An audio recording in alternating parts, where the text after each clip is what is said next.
Hi, it's Alan Laubsch with Financial Network Analytics, and welcome to FNA Correlations.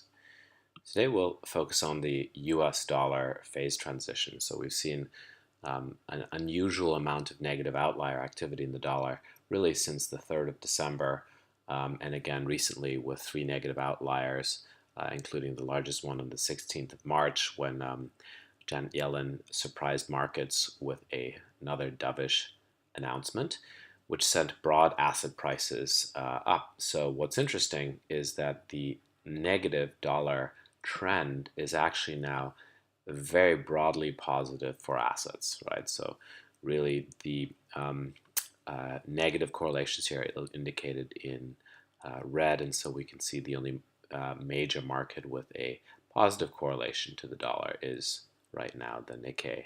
So really it would broadly benefit assets, and we can do a stress test on the US dollar to see, say, what a 3 standard deviation drop would imply to broad markets. And so we can see that this would be very good for other currencies, obviously silver, gold, but also it would be very broadly good for equities around the world, emerging markets, bonds.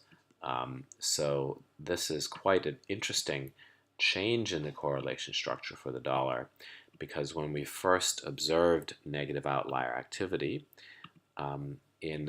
significant negative outlier activity on the 3rd of December, let's go back in time there and look at the alerts, we saw a very different correlation structure.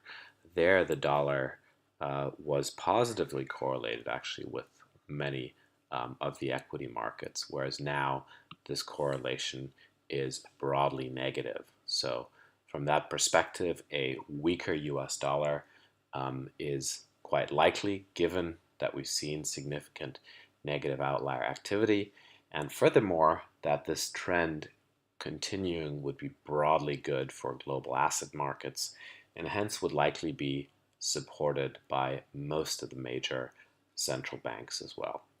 Thank you for watching. Let me know if you have any thoughts.